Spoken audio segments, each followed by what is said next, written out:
Hello students, मैं robin Gupta आप सभी का एक बार फिर स्वागत करता हूं अपने चैनल में। आज देखिए मैं आपको बता रहा हूं प्रश्नावली 6.5, लेकिन इसका पार्ट 4 वीडियो, क्योंकि जो इसका पार्ट 3 वीडियो था देखिए उसमें भी क्वेश्चंस कम हो पाते हैं। जो भाषा वाले क्वेश्चंस होते हैं थोड़े लेंथी होते हैं। अब देखिए इसमें भी क्वेश्चंस आपको कोशिश करूंगा बताने की। पहले क्वेश्चन नंबर 20, और जो क्वेश्चन नंबर आपको 20 दिया हुआ है उसमें देखिए ये लिखा है एक लंबवृत्तीय बेलन, लेकिन दिए गए पृष्ठ का लंबवृत्तीय बेलन और अधिकतम आयतन तब होगा जब उसकी ऊंचाई आधार के व्यास के बराबर होगी। तो ये देखिए, ये बात तो बात की बात है, जब उसकी ऊंचाई आधार के व्यास के बराबर होगी। ये बात तो हमें बाद में सिद्ध करके दिखानी है। जैसे कौन सा क्वेश्चन मैंने आपको पिछले वीडियो में बताया था, ये बताया था मैंने आयत वाला। पहले तो आयत ही था, लेकिन ये वर्ग वो बाद में सिद्ध होके आया था। तो ये चीज भी देखिए हमारी बाद में ही सिद्ध होके आएगी, यानी उसकी ऊंचाई वो किसके बराबर है? आधार के व्यास के।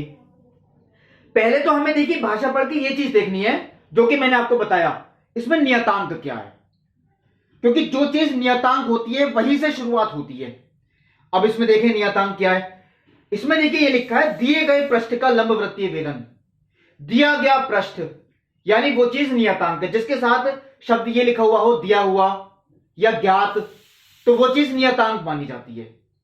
तो दिए हुए पृष्ठ का लंबवृत्तीय बेलन, और वैसे भी देखिए आयतन शब्द के साथ अधिकतम लिखा है, तो जो फलन बनेगा वो आयतन का बनेगा, यानी जो इसका पृष्ठ है वो दिया हुआ है, यानी कि नियतांक है। तो पहले देखिए मैं इसके पृष्ठ से ही शुरुआत करता हूं। पृष्ठ यानी कि संपूर्ण पृष्ठ से बात होती है। अब देखिए बेलन का जो संपूर्ण पृष्ठ होता है वो क्या होता है, मैं चलिए उसे एस से मान लेता हूं, यानी सरफेस एरिया। वो देखिए आपने, मैंने सूत्र एक दिन लिखवाए भी थे एक वीडियो में, एस इक्वल टू 2πr/h, ये तो वक्र पृष्ठ होता है, प्लस 2πr²। अब देखिए मेरे को ऐसा लगता है जो इन्होंने भाषा लिखी है वो इन्होंने शब्द लिखने से शायद रह गया। अगले क्वेश्चन में तो इन्होंने लिख के दिया बंद बेलनाकार केन, यहां पे शायद बंद इन्होंने लिखना भूल गए हैं। ये इसका मतलब है ये बंद बेलनाकार बर्तन की ही बात करते हैं, यानी बंद बेलन। बंद बेलन का मतलब जिसका आधार भी है और इसका ऊपर वाला पृष्ठ भी है, यानी ये खुला बर्तन नहीं है। ये बंद यानी कि इसमें पूरा सरफेस एरिया वो यही होगा, क्योंकि अगर यही कहते कि खुला बेलन तो उसमें आधार तो होता, लेकिन इसका ऊपर वाला पृष्ठ नहीं होता, तो यहां केवल πr² आता। लेकिन अब ये देखिए बिल्कुल ठीक है, क्योंकि बंद बेलन ही मैं मानता हुआ चलता हूं। तो ये तो देखिए s equal to 2πr/h plus 2πr²। s यहां पे नियतांक है, तो ये चीज देखिए मैं यहां लिख देता हूं इसी के नीचे, ये नियतांक, यानी किसी बेलन का जो वक्र पृष्ठ संपूर्ण पृष्ठ वो नियतांक है। अब देखिए हमें जो फलन बनाना है वो बनाना है आयतन का। तो देखिए बेलन का आयतन, उसका सूत्र भी आप लोगों को याद होना चाहिए, v is equal to πr²h। ये है फलन, लेकिन ये इसे मैं सही नहीं मानूंगा, क्योंकि देखिए अभी तक मैंने जितने क्वेश्चंस आपको बताए हैं पिछले वीडियो में उसमें x और y आता था, यहां पे x और y नहीं है। अगर मान लीजिए त्रिज्या को मैं x मान लूं और ऊंचाई को मान लूं y, तो सूत्र हो जाता πx²y, तो आ जाएगा x और y। लेकिन मैंने चलिए नहीं किया, उसे r और s के पदों में रहने दिया। इसका मतलब ये है यहां x और y नहीं होके यहां r और h मिलेंगे आपको। यहां भी अब दो चर हैं, एक तो चर क्या है r और एक चर क्या है h, क्योंकि ऐसे बहुत सारे बेलन हो सकते हैं जिनका संपूर्ण पृष्ठ नियतांक है, लेकिन हो सकता है उनकी त्रिज्याएं अलग अलग हो, ऊंचाई अलग हो। तो ये दोनों चर हैं, r भी बदलेगा h भी बदलेगा। लेकिन अब हमें पूरा फलन लाना है किसी एक के पदों में, वो कैसे लाएं? और वो हम चेंज करते हैं नियतांक वाली समीकरण से। कैसे? अगर मैं यहां से h का मान निकालूं, चलिए वो मैं इसी के आगे लिखता हूं, क्योंकि यहां से r का मान निकालना देखिए टफ पड़ेगा। r² यहां भी आ रहा है, r यहां भी आ रहा है, तो r का मान निकालना टफ है। h केवल एक जगह आ रहा है, h का मान निकालना आसान है। कैसे? ये चीज तो पहले माइनस में ले गई, एस माइनस 2πr²। ये चीज तो गई माइनस में, और ये ले गए हम बटे में, बटे 2πr। ये इक्वल टू h। ये देखिए h का मान है, और यही देखिए h का मान, जैसे पिछले क्वेश्चन में क्या करता था, y का मान निकालता था किसके पदों में, x के पदों में, वो रख देते थे हम इसमें। यहां पे मैंने h का मान निकाल लिया, किसके पदों में, r के पदों में, क्योंकि 2π तो नियतांक है, s नियतांक है। अब देखिए फलन जो भी आएगा वो r के पदों में आएगा केवल, πr²। h का मान कितना है, s माइनस 2πr² बटे 2πr। पाई से पाई कैंसिल, एक r से r कैंसिल। अब कैसे लिखें, चलिए मैं कहता हूं, अभी भी हम इसे सही नहीं मानते। अगर मैं इसकी गुणा करूं, यानी केवल r बचा बाहर, r की मैं गुणा कर दूं अंदर, 1/2 नियतांक है, वो देखिए चलिए मैंने बाहर लिख दिया। r की मैं कर रहा हूं गुणा, तो r गुणा s माइनस 2πr³। ये बिल्कुल सही लिखा है, नहीं तो मुझे गुणनफल नियम लगाना पड़ता, अब इसका अवकलन करते तब। तो ये देखिए फलन हुआ। फलन बनाने का ही देखिए थोड़ा टिपिकल पड़ सकता है काम, आगे का तो लोग कर भी लेते हैं क्योंकि सबको मेथड ज्यादातर पता लग जाता है। अब हमें क्या करना है, इसका अवकलन किसके सापेक्ष, चर के सापेक्ष। और चर क्या है, r, s नहीं है, s तो नियतांक है, नियतांक के सापेक्ष कभी अवकलन नहीं होता है, यानी कि dv/dr 1/2। अब देखिए इसका अवकलन r के सापेक्ष करना है, तो r का तो 1 आएगा, क्योंकि r का अवकलन r के सापेक्ष क्या आएगा, 1। s ऐसे ही रह गया क्योंकि ये नियतांक था, माइनस r³ का कितना आएगा, 3r², r के सापेक्ष, गुणा 2π, तो ये कितना आ गया, 6πr², क्योंकि 3r² किससे गुणा करूं तो 6πr²। ये हो गया समीकरण नंबर 2। बहुत सिंपल था, इतना फलन क्योंकि देखिए टिपिकल था भी नहीं है। अब देखिए हमें v का मान यानी आयतन दिखाना है अधिकतम, तो ये लाइन हम लिखेंगे, v के अधिकतम मान के लिए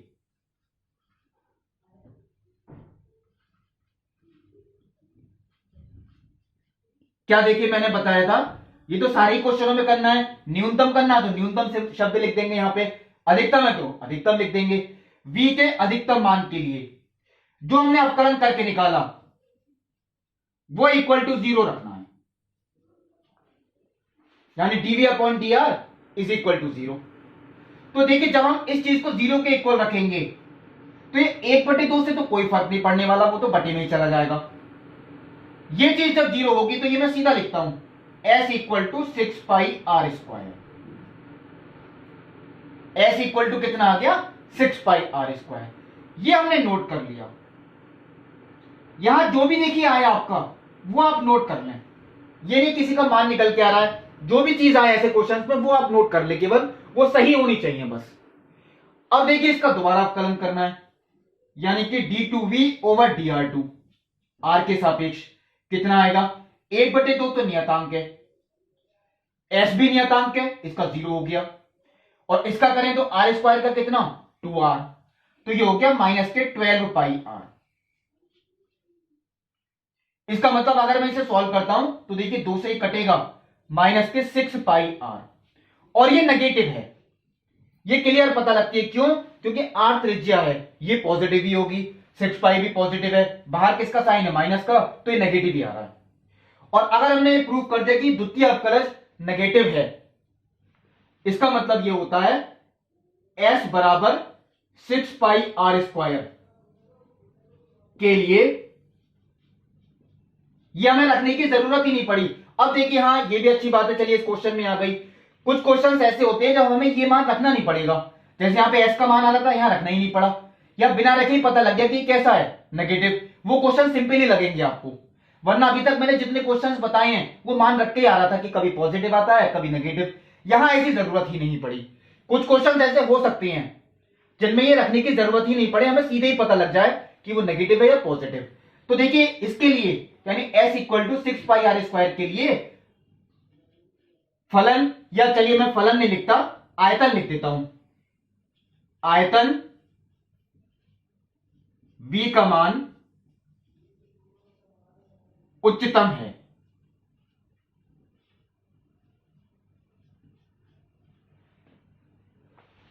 ये तो चलिए प्रूफ हो गया, आयतन v का मान उच्चतम है। यहां तक तो आप कर आए, लेकिन अब जो था इन्होंने जो बात लिख के दी थी मैंने शुरू में बताई थी, ऐसा तब होगा जब बेलन की ऊंचाई आधार के व्यास के बराबर है। ये उस कंडीशन में होगा जब बेलन की जो ऊंचाई है वो आधार के व्यास के बराबर है। अब आप लोग ये सोचेंगे यानी h इक्वल टू कितना है 2r, ये आना चाहिए, ये हमारा नहीं आ रहा, वो कैसे निकालें? वो देखिए, आप लोग कभी भी ये सोचें कि हमारा उत्तर तो ये आ रहा था, इसी का ही आपको यूज करना है, जो चीज ये लिखी है, लेकिन वो कहां करना है? ये नियतांक वाली समीकरण में, जो हमने देखी ये छोड़ रखी है। मैं यहां से h का मान निकाल रहा हूं, अगर h इक्वल टू 2r आ गया तो समझ लें हमारा क्वेश्चन प्रूफ हो गया। कैसे? देखिए s का मान कितना है 6 पाई आर स्क्वायर, मैं s का मान देखिए इसी में रख रहा हूं 6 pi r square minus 2 pi r square बटे 2 pi r equal to h। चलिए सॉल्व करते हैं, तो सेम फंक्शंस हैं, तो 6 में से 2 घटाए कितने बचे 4, 4 पाई आर स्क्वायर बटे 2 pi r equal to h। ये देखिए पाई से पाई कैंसिल, 2 से ये भी कैंसिल हो गया, एक आर भी कैंसिल, बचा क्या 2r, यानी देखिए आपका यही आ गया h इक्वल टू 2r, यानी बेलन की जो ऊंचाई है वो हमने सिद्ध कर दी, वो किसके बराबर है? आधार का व्यास। ये देखिए क्वेश्चन प्रूफ हुआ। ये बात ध्यान रखें, पहली बार में नहीं आएगा प्रूफ होके, आपको ये चीज ध्यान रखनी है, जो मान हमने निकाला है ये अंडरलाइन करके उसी का यूज करना है आपको, वो भी कहां पर? नियतांक वाली समीकरण में, तब आपका उत्तर निकल के आएगा। अब देखिए इसी तरीके का जो एक क्वेश्चन और है वो दे रखा है, देखिए क्वेश्चन नंबर 20 तो देखिए मैंने ही कराया। 21 बंद वृत्ताकार केन यानी लंब वृत्ताकार केन यानी बेलनाकार, लंब वृत्तीय बेलनाकार केन, वो भी बंद इसमें दे रखी हैं, उनका नियत आयतन है गिवन वॉल्यूम, क्योंकि वो 100 दे रखा है, तो इसका मतलब ये देखिए यहां से ही बात पता लग गई, इसका आयतन नियत है वो भी कितना 100 क्यूबिक सेंटीमीटर। तो आप शुरुआत यहीं से तो करेंगे, अब की बार आयतन नियत है। इस वाले क्वेश्चन में क्या था? संपूर्ण पृष्ठ नियत, अब की बार क्या है? आयतन नियत। आयतन का सूत्र क्या है? पाई आर स्क्वायर एच। तो आप यहीं से तो शुरुआत करेंगे, देखिए पाई आर स्क्वायर एच बराबर 100, पाई आर स्क्वायर एच बराबर कितना है 100, तो एच का मान निकालना है 100 बटे पाई आर स्क्वायर, जैसे मैंने निकाला था। अब आपको फलन किसका बनाना है? इसका हमें संपूर्ण पृष्ठ वो न्यूनतम दिखाना है, यानी ये क्वेश्चन देखिए उल्टा हुआ, पहले ये चीज नियत दी थी, आयतन अधिकतम दिखाना था, अब की बार आयतन नियत दिया है 100, लेकिन दिखाना क्या है? संपूर्ण पृष्ठ न्यूनतम, तो फलन जो बनेगा वो इसका बनेगा, और h का मान आप रख देंगे 100 बटे पाई आर स्क्वायर।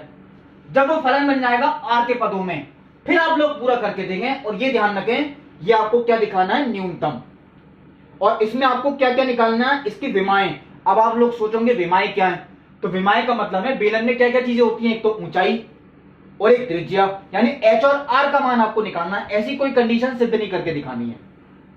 ये क्वेश्चन मैं आपको होमवर्क में दे रहा हूं, या खुद प्रूफ करेंगे, अगर फिर भी नहीं हो पाएगा तब मैं आपको बताऊंगा।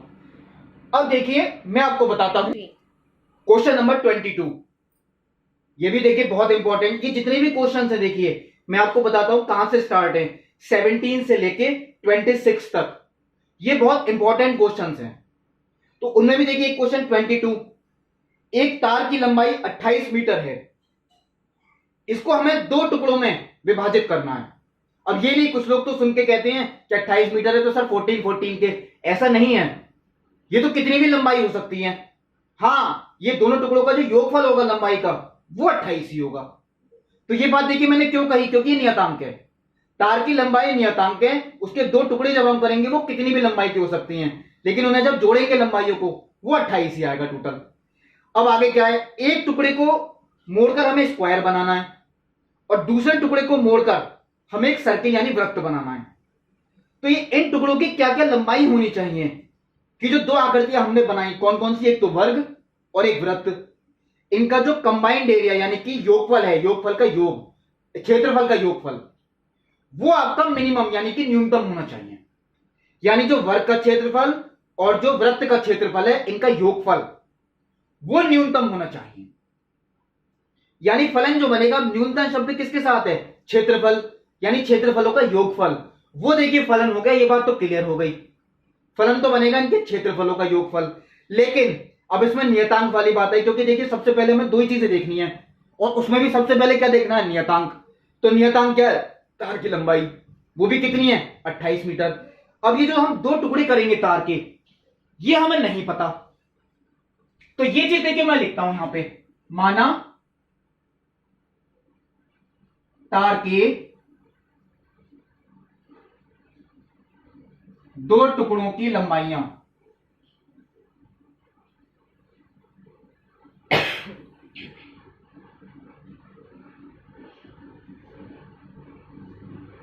क्रमशः x तथा y हैं। क्योंकि देखिए ये बात तो हमें माननी पड़ेगी, माना तार के दो टुकड़ों की लंबाइयां क्रमशः x तथा y हैं। अब देखिए मैं चलिए यहां पे इस तरीके से लिख देता हूं, प्रश्नानुसार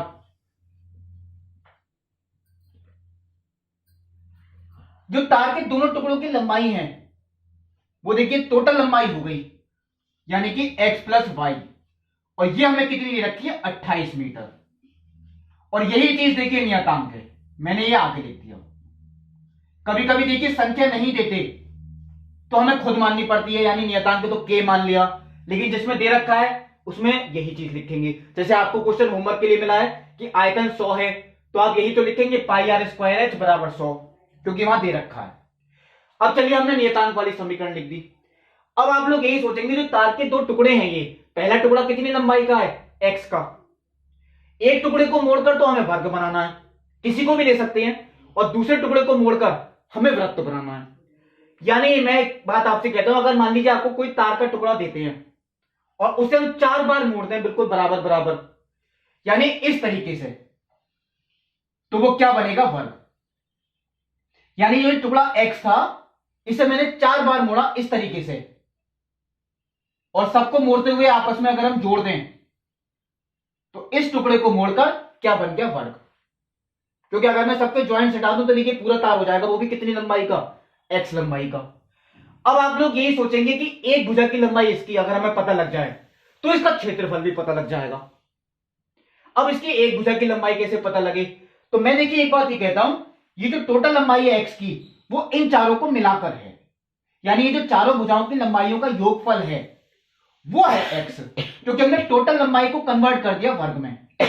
इसका मतलब क्या है, ये जो x है ये इसके परिमाप के बराबर हुई, क्योंकि चारों भुजाओं की लंबाइयों का जो योगफल है वो कहलाएगा परिमाप।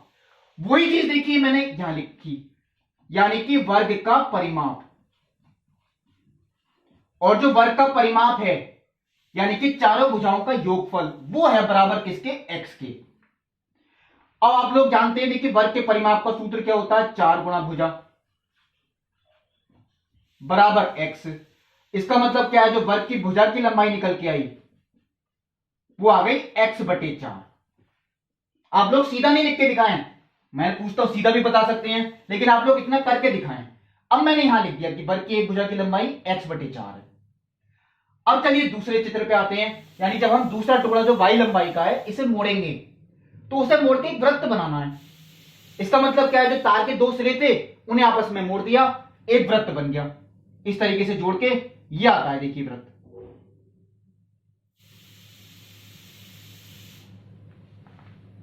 उन्हें दोनों सिरों को हमने आपस में मिला दिया, ये हो गया वृत्त। अब आप लोग सोचेंगे ये जो पूरी लंबाई थी y, वो देखिए पूरी लंबाई ये है, और ये पूरी लंबाई क्या कहलाएगी इस समय, वृत्त की परिधि। यानी जो वृत्त की परिधि है वो किसके इक्वल है, y के। ये चीज देखिए मैंने यहां लिख दी, ये परिधि भी परिमाप ही होती है, यहां भी देखिए परिमाप था, ये भी परिमाप है, बस इसमें हम यह परिधि कहते हैं, बाकी कोई डिफरेंस नहीं। यानी कि वृत्त की परिधि वो बराबर है y के, और वृत्त की परिधि का देखिए सूत्र क्या होता है, 2 पाई r। चलिए मैं यहां पे ऐसे लिख देता हूं, 2 पाई गुणा त्रिज्या। मैं r नहीं लिखता, जैसे यहां भुजा लिख के छोड़ा है, मैंने यहां ऐसे लिख दिया है 2 पाई r, यानी त्रिज्या बराबर किसके, y। इसका मतलब जो त्रिज्या हो गई वो देखिए हमने निकाल ली y बटे 2 पाई। चलिए हमने त्रिज्या निकाल ली। अब देखिए जो फलन बनेगा हमारा, वो फलन बनेगा इन दोनों के क्षेत्रफलों का योगफल। तो इनका जो क्षेत्रफलों का योगफल है, चलिए मैंने उसे a से मान लिया, यानी कि एरिया। वो फलन कैसे बनाएंगे, a इज इक्वल टू यानी वर्ग का क्षेत्रफल। तो वर्ग के क्षेत्रफल का सूत्र क्या होता है, भुजा का वर्ग, प्लस क्योंकि इनका योगफल है वृत्त का क्षेत्रफल, और वृत्त का क्षेत्रफल क्या होता है, पाई आर स्क्वायर, यानी पाई गुणा त्रिज्या का वर्ग। मैं आर नहीं लिख रहा, देखिए पाई आर स्क्वायर, आर यानी कि त्रिज्या का स्क्वायर। अब देखिए फलन में अगर मैं मान रख के कंप्लीट करूं तो भुजा कितनी मैंने निकाली, x बटे 4, तो ये आ गया x बटे 4 का वर्ग, प्लस पाई गुणा त्रिज्या का वर्ग, यानी त्रिज्या कितनी है, y बटे 2 पाई, इसका भी वर्ग। चलिए मैं आगे सॉल्व कर रहा हूं। देखिए a is equal to x बटे 4 का वर्ग, यानी कि एक्स स्क्वायर बटे 16, प्लस पाई गुणा, ये देखिए करते हैं अगर हम सॉल्व तो वाई स्क्वायर बटे 4 पाई स्क्वायर, क्योंकि वर्ग भी करना है। एक पाई से देखिए एक पाई कैंसिल हो गया, तो ये वाई स्क्वायर बटे 4 पाई बचा। लेकिन अभी मैं देखिए बात कहूंगा, क्योंकि इसमें दोनों चर आ रहे हैं, एक्स भी है और वाई भी है, ये हम फलन नहीं मान सकते।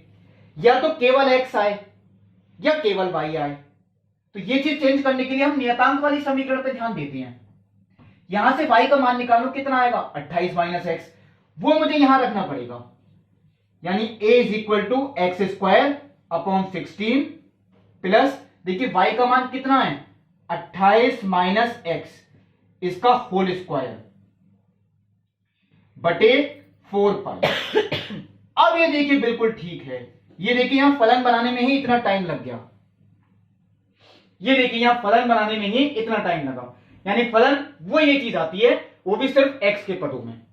अब देखिए मैं इसका अवकलन करता हूं इसी के नीचे लिख के, यानी कि dA अपॉन dx। देखिए एक्स स्क्वायर का अवकलन, क्योंकि 16 तो नियतांक है, तो 2x अपॉन 16 प्लस, अब इसका देखिए अगर हम करते हैं तो 4 पाई तो नियतांक है, पहले इसका देखिए ये तो श्रृंखला नियम लगेगा, x की पावर n, तो वो हो गया n x की पावर n माइनस 1, इसकी पावर 1 आएगी, चलिए मैं लिख देता हूं n x की पावर n माइनस 1, लेकिन गुणा फिर ब्रैकेट का भी करना है, और ब्रैकेट का करें तो 0, क्योंकि नियतांक है -1, वो हो गया माइनस का 1। यानी इसे अगर मैं सॉल्व करता हूं, वो देखिए मैं आगे ही लिखता हूं, तो ये तो देखिए 2 से कटेगा x बटे 8, और देखिए इसमें भी ये 2 से कटेगा, कितनी बार, 2 बार, माइनस ले लिया मैंने पहले, माइनस 28 माइनस एक्स बटे 2 पाई, ये बिल्कुल ठीक हुआ। चलिए मैंने एक और ब्रैकेट लगाई, ये हो गई समीकरण नंबर 2। अब देखिए जो इनके क्षेत्रफलों का योगफल है वो हमें दिखाना है न्यूनतम, हाँ यही लिखा है, तो ये देखिए मैं यहां लिखता हूं a के न्यूनतम मान के लिए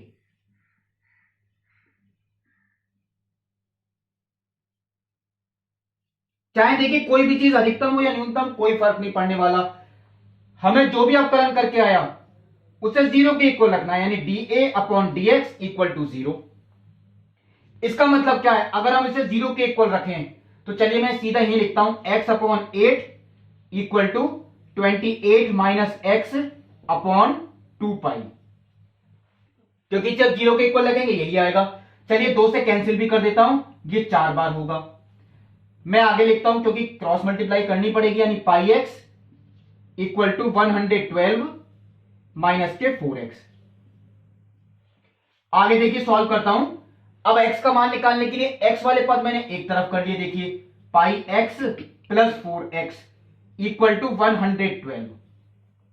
इसका मतलब क्या आएगा, देखिए इन दोनों में क्या कॉमन है, x, ब्रैकेट में क्या बचा पाई प्लस 4, वो आ गया बटे में, यानी x का मान देखिए वही आया 112 बटे पाई प्लस 4। ये देखिए मैंने अंडरलाइन भी कर दिया। चलिए यहां तक हम कर चुके। अब देखिए आता है जो समीकरण नंबर 2, इसका दोबारा अवकलन करना है, क्योंकि इससे ये बात प्रूफ नहीं होती कि फलन न्यूनतम है उच्चतम, ये तो केवल x का मान आया। वो देखिए, चलिए मैं यहां से चित्र हटाता हूं, मैं अब इधर लिखता हूं। अब देखिए यानी इसका दोबारा अवकलन करना है, यानी कि d2a ओवर dx2। क्या आएगा ये चलिए बहुत सिंपल था, x बटे 8 का अवकलन, x का 1 हो गया, 8 नियतांक है, 1 बटे 8। और इसका करें तो देखिए बटे में 2 पाई नियतांक है, माइनस चलिए लगाता हूं, बटे का 2 पाई मैंने ऐसे लिख के छोड़ दिया क्योंकि ये तो नियतांक है, हमें तो सिर्फ इसका अवकलन करना है। तो इसका क्या आएगा 0 माइनस 1, माइनस के 1 आएगा। और मैं अगर यहां माइनस के 1 लिखूं तो ये प्लस हो गया, यानी ये आता है अवकलन। ये बहुत सिंपल था, मैंने लिख दिया। अब देखिए ये बात देखिए इससे क्लियर हुई, मुझे इसमें कोई मान रखने की जरूरत ही नहीं है, इसमें कहीं एक्स ही नहीं आ रहा। ये बात तो ऐसे ही प्रदर्शित होती है कि ये पॉजिटिव है, क्योंकि ये भी प्लस का है और ये भी प्लस का है, ये दोनों नियतांक हैं और बीच में भी किसका चिन्ह है, प्लस का। यानी ये जोड़ के उत्तर आपका कैसा आएगा, पॉजिटिव। ये मैंने आगे लिख दिया ग्रेटर देन 0। और अगर हम ये प्रूव कर दें कि द्वितीय अवकलज पॉजिटिव है, इसका मतलब ये हुआ x बराबर 112 बटे पाई प्लस 4 पर a का मान न्यूनतम है।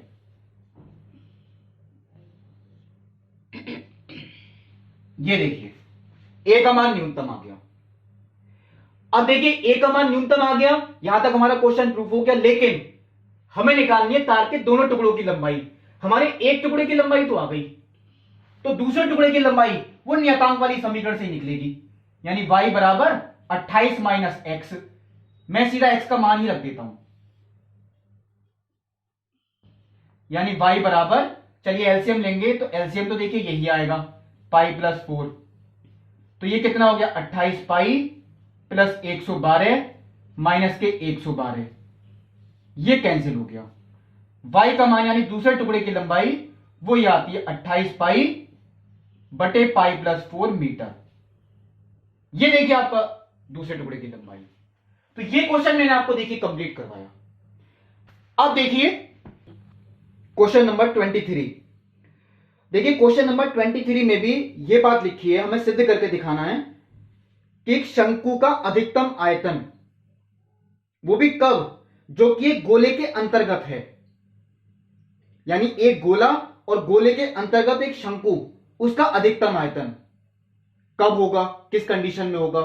और वो भी देखिए इन्होंने दे रखा है, वो तो चलिए बात को प्रूव करने की बात है, वो भी उसका अधिकतम आयतन जो होगा वो गोले के आयतन का 8/27 हो सकता है, यानी इससे ज्यादा नहीं हो सकता। तो देखिए पहले एक बात मैं अब आपको देखिए ये बात चित्र से ही बताता हूं। मान लीजिए ये एक गोला है और जिसकी त्रिज्या भी आपको दी गई है, कैपिटल आर दे रखी है, क्योंकि गोले की त्रिज्या देखिए वो दे रखी है बुक में कैपिटल आर, यानी एक गोले के अंतर्गत बनाए गए एक शंकु का आयतन, वो हमें दिखाना है कि अधिकतम कब होगा। अब इसमें आप लोग यही सोचेंगे कि नियतांक क्या चीज है। तो यहां जिसके अंदर कोई चीज अगर बनती है, यानी ये चीज जो परिगत होती है, कोई भी आकृति, वो चीज हमेशा नियतांक होती है। एक नियत गोले के अंतर्गत, इन्होंने नियत शब्द नहीं लिखा, बस उन्होंने ऐसे लिख दिया कि गोले की त्रिज्या आर है, यानी आर त्रिज्या के गोले के अंतर्गत। तो ये जो गोला है वो नियत है, उसकी त्रिज्या नियत है जो कैपिटल आर आपको दे रखी है। तो इसका मतलब ये है, ये अगर मैं गोले का केंद्र मानता हूं तो ये गोले की देखिए त्रिज्या है, इसे मैंने लिख दिया कैपिटल, यहां से लेके यहां तक, ये है देखिए गोले की त्रिज्या।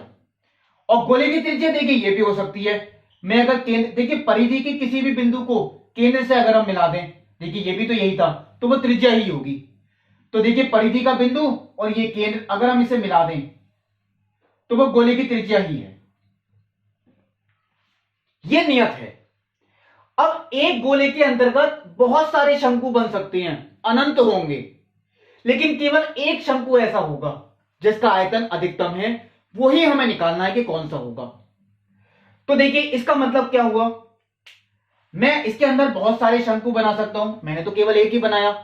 तो जितने भी शंकु होंगे अगर हम बनाएं, उन सबकी त्रिज्याएं अलग होंगी, ऊंचाई भी अलग होगी, यानी ये दोनों चीजें परिवर्तित हैं, दोनों चर हैं। क्योंकि अगर आप शंकु बहुत सारे बना सकते हैं तो उनकी ऊंचाइयां भी अलग अलग होंगी और त्रिज्या भी अलग अलग होगी। तो ये जो शंकु की त्रिज्या है इसे हमें कुछ ना कुछ मानना पड़ेगा, और जो ये ऊंचाई है इसे भी हमें कुछ ना कुछ मानना पड़ेगा। अब आप लोग ये सोचेंगे हम ऊंचाई को कैसे माने, ऊंचाई में इतना भाग तो गोले की त्रिज्या के इक्वल ही है r, तो या तो मैं केवल इतना भाग मान लूं, इसे मैंने x मान लिया, क्योंकि ये x बदल सकता है, ये बात ध्यान रखें, ये x का मान बदलेगा तो इसकी ऊंचाई भी बदलेगी। या आप पूरे को मान सकते हैं x, ये भी कर सकते हैं, जैसा आपका डिपेंड करे। मैंने केवल इतने भाग को x माना, तो देखिए इसकी ऊंचाई ये बदलेगी क्योंकि x चर है, और इसकी ऊंचाई टोटल कितनी हो गई r प्लस एक्स। अब देखिए आगे का पार्ट, इसकी जो त्रिज्या है ये भी बदलेगी, तो ये भी हमें माननी पड़ेगी। ये मैंने चलिए y मान ली।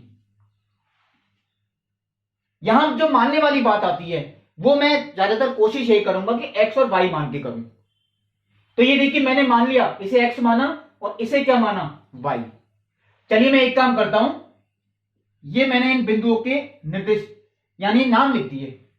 ये गोले का केंद्र था, इसे मैंने O मान लिया, और ये जो बिंदु है इसे मैंने D मान लिया है। तो ये जो OD है ये तो मैंने x मानी, और जो ये DC है इसे मैंने क्या मानी y। ये देखिए मैं यहां भी लिख के दिखा देता हूं, माना गोले का केंद्र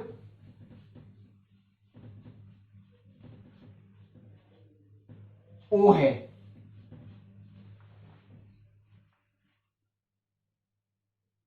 माना OD बराबर x तथा DC बराबर y। देखिए जो चीज मानते हैं वो एक बार लिख के दिखानी जरूरी है। अब देखिए पहला काम तो यही आएगा कि हम x और y में संबंध कैसे निकालें, क्योंकि जब तक हमें संबंध नहीं पता होगा तो हम फलन को केवल x के पदों में लाना होता है वो नहीं ला सकते, जो केवल y के पदों में लाना होता है। तो हम कैसे वो कब करेंगे, जब इनके बीच में संबंध भी निकालें। वो संबंध कैसा आएगा, ये जो त्रिभुज देखिए दे रखा है ये एक समकोण त्रिभुज है। तो ये जो समकोण त्रिभुज है इसमें आप लोग जानते ही हैं पाइथागोरस थ्योरम में अप्लाई होती है, यानी x square plus y square is equal to r square. तो यहां से y का मान भी निकाल सकते हैं। तो देखिए चलिए मैं यहां लिख देता हूं y का मान वर्गमूल, मैं आगे लिख देता हूं r square minus x square. चलिए मैं y का ही मान निकाल रहा हूं, यही चीज देखिए, और r यहां पे क्या है नियतांक, ये मैंने इसके नीचे लिख दिया, क्योंकि ये बात देखिए मैंने शुरू में बता दी थी गोले की जो त्रिज्या है वो नियतांक है। चलिए ये काम भी कंप्लीट, हमने नियतांक वाली समीकरण लिख ली। अब देखिए आगे का पार्ट, हमें दिखाना है शंकु का आयतन कब अधिकतम होगा। शंकु का आयतन, ये चलिए मैं यहां लिखता हूं, शंकु का आयतन।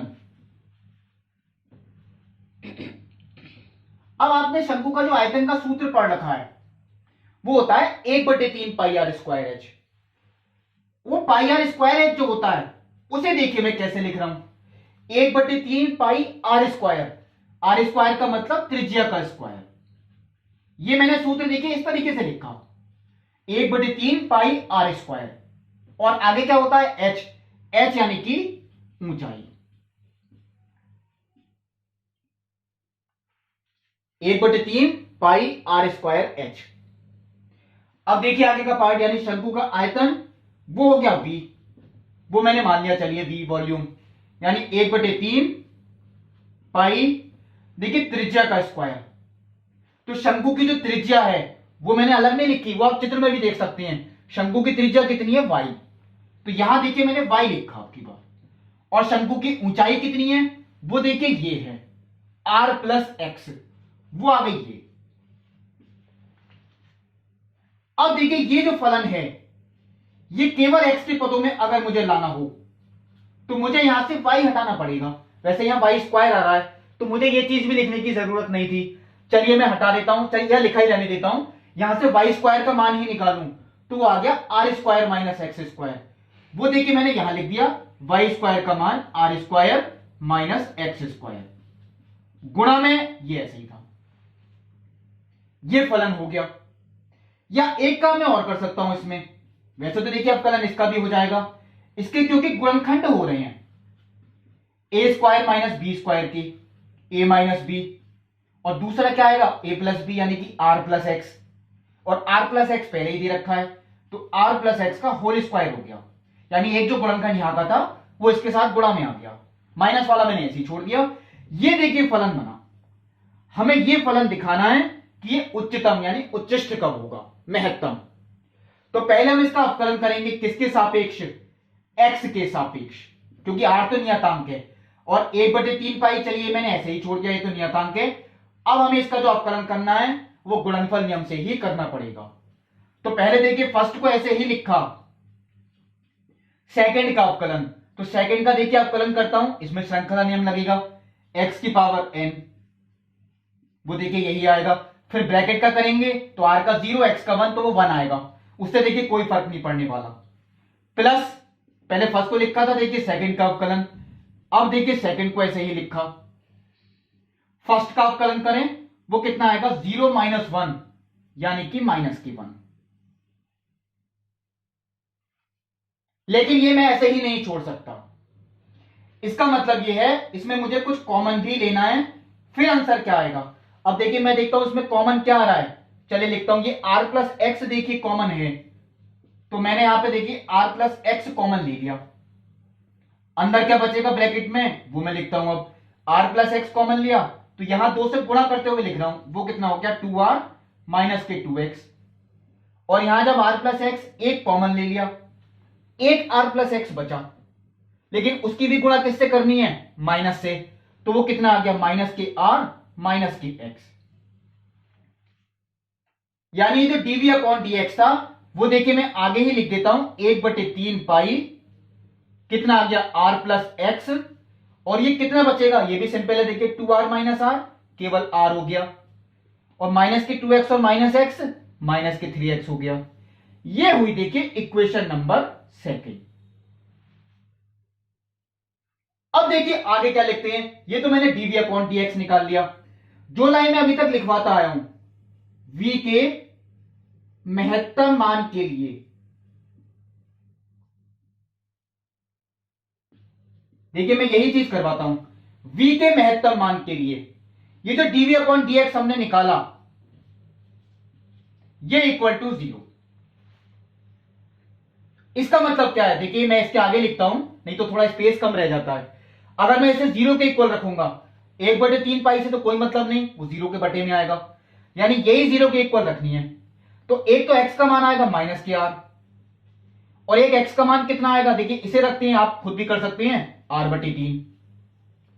इसमें देखिए ये बात तो क्लियर, मैंने तो हमेशा बताई है, आपका एक उत्तर ही सही होता है, बाकी जितने भी निकल के आएंगे वो सब गलत होंगे ऐसे क्वेश्चनों में। ये माइनस के r तो गलत है, क्योंकि x की वैल्यू नेगेटिव और x क्या है, लंबाई है, इसका मतलब ये पॉसिबल है ही नहीं। और वैसे भी अगर x का मान माइनस के r हो जाए, आप लोग खुद ध्यान से देखें, x का मान अगर हो जाए माइनस के r तो ऊंचाई 0 हो जाएगी, फिर तो शंकु बनेगा ही नहीं।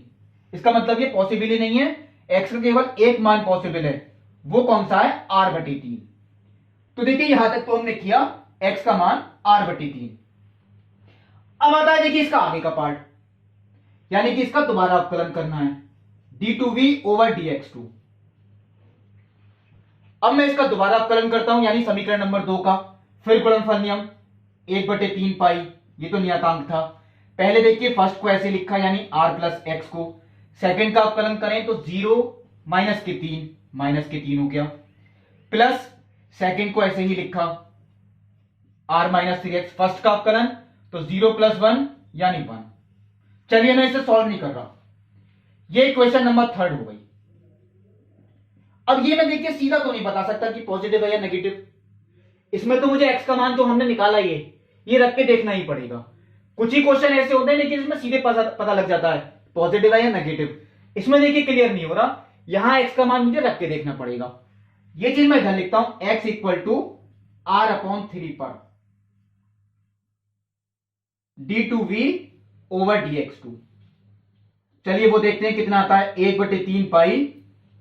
अब देखिए x का मान अगर हम r/3 रखें तो ये हो गया, देखिए r प्लस r/3 गुणा में क्या है -3, और प्लस अब मैं अगर यहां x का मान r/3 रखूं, x का मान कितना r/3, 3 से 3 कट गया, r आ गया, r माइनस r कितना हो गया 0, ये देखिए 0 ही हो गया।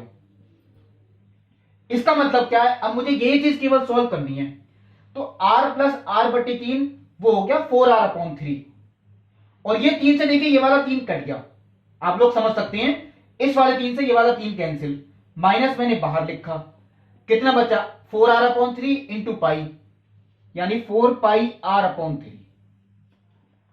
और ये देखिए क्लियर शो हो रहा है, ये नेगेटिव है यानी कि लेस देन 0।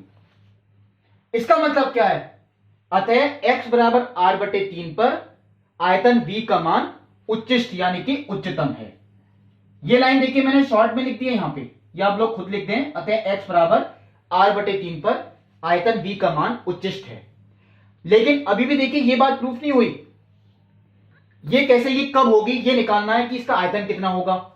वो देखिए मैं यहां निकालता हूं, उच्चिष्ट आयतन यानी कि महत्तम आयतन कितना होगा, ये चीज हमें निकालनी है, यानी कि उच्चिष्ट आयतन। तो जो उच्चिष्ट आयतन है वो आयतन का फलन हमें देखना है, वो देखिए ये दे रखा है समीकरण नंबर 1। यहां मुझे आयतन निकालने के लिए x का मान रखना पड़ेगा, कितना, r माइनस x का मान कितना है r/3, यही निकाला हमने। और ये भी यहां रखता हूं, देखिए r प्लस r/3, इसका भी होल स्क्वायर। चलिए आगे सॉल्व करता हूं, ये क्या आएगा 1/3 पाई, r माइनस r/3, चलिए सीधे लिख देता हूं 2r/3, और ये r प्लस r/3 यानी 4r/3, उसका भी स्क्वायर, तो 4r/3 का स्क्वायर अगर हम करें तो 16r²/9। आप लोग बहुत सिंपल है, मैंने सीधा ही करके लिख दिया, 4r/3 का स्क्वायर 16r²/9। अब देखिए आगे क्या लिखें, 1/3 पाई, इसे मैंने चलिए यहां लिखा, पहले मैं इसे सॉल्व करता हूं क्या आता है, 16 दूनी 32, वो मैंने यहां लिख दिया, 9 तिया 27, 27 तिया 81, 32/81 पाई, देखिए ये लिखा है r गुणा r² r³ हो गया। ये तो आपका उत्तर निकल के आया, इतना भी छोड़ सकते हैं, लेकिन ऐसा कंडीशन में आपको उत्तर नहीं प्रूव करना। ये हमें कैसे करना है, मैं एक बात कहता हूं, मैंने इसके गुणनखंड किए, 32 को लिखा 8 गुणा 4, 8 गुणा 4, और 81 को लिखा 27 गुणा 3।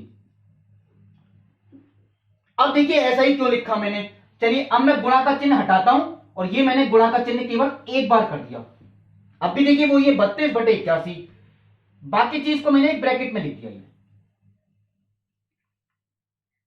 इस उत्तर को मैंने ऐसे लिख के दिखाया, क्यों, क्योंकि ये आपका सूत्र पड़ा हुआ है, ये गोले का आयतन है 4/3 पाई r³, और यही हमें सिद्ध करना है, देखिए 8/27 गुणा गोले का आयतन।